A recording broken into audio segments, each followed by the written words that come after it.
And the philosophy has always been family-centered care. And we're very centered on what families need. We include them in therapy, we include them in decision-making as much as we can, and try to individualize to each family's needs when discharge planning is made, and accept a great deal of input from the families who often stay bedside here or at Ronald McDonald House, which is close by. Often families, and sometimes physicians, don't understand that there are differences between adult and pediatric rehabilitation.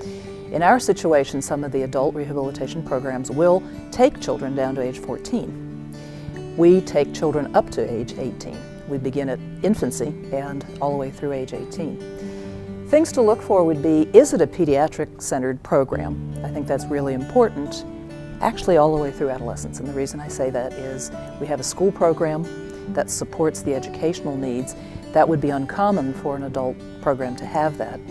And especially when one is dealing with transition home and transition back to life outside the hospital, that's really a critical piece of what we need to do.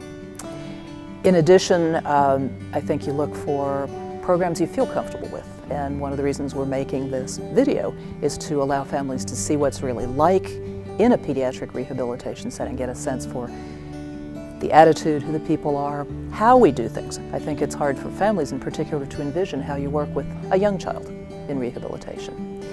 And I think our therapists, because that's what they do, are very good at knowing how you work with a 3-year-old and a 10-year-old and an 18-year-old, the whole range, because that's what we do. Didn't really know, what to expect. I was given a couple choices, and as a parent, you want the best for your child. I did a lot of research, but I really couldn't find anything that concretely gave me an idea of what I could expect. We were very scared and concerned. This is all new for us. We had never been in this position, as most parents aren't. But this is a great transition from the hospital setting to home. This is amazing. This gets you ready for that transition and your child ready. It gives you things to work on. We were so concerned, what do we do when we get home? We're used to a child who can do things on his own and work at it and do it. And what if I do something wrong? What if I can't help him in that way? Rehab gets you ready for that. So when a child comes into rehab, we conduct an evaluation.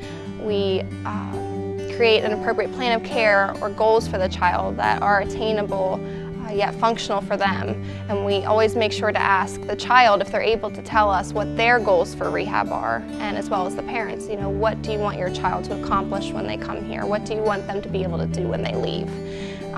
So it's extremely important to have parental involvement in the therapy planning and creating goals, and it's also in terms of being involved in therapy sessions, we highly encourage parents to be present so that they can learn the skills and the strategies that the child will need to take with them when they leave us. Having access to this technology is fantastic because kids relate to technology and it allows them to accomplish things earlier than they would without that technology. And a lot of the studies are showing that, for instance, the body weight supported treadmill training and the functional electrical stimulation really helps with promoting recovery after a spinal cord injury. From the day that we arrived at rehab, our first day here when we were transferred directly from the hospital to rehab, when we arrived here, our experience from that point on has been wonderful. The nurses greeted us right at the door. They were expecting us to be here. They had Trent's room ready for him. Just even to the fact that they had a little stuffed animal waiting there for him to try to make him feel comfortable with his new surroundings. He's not at home, he's in a totally different place, and they could tell he was a little backward. He was a little put off when we first arrived because he didn't know where he was, and he was used to being able to do things, and now he was in a state where his mind was still able to do those things, but his body physically wasn't. The staff was very welcoming. They were in and out talking to him till finally he was smiling. By the end of that first day, he was smiling and interacting with them just as he was us. So it was very heartwarming and relaxing as a parent, and to know that I could stay there. They made sure that they knew that one of us could stay with him at all times, and they definitely wanted that. They said it was better for his recovery. You know, recovery never seems like it goes quickly enough.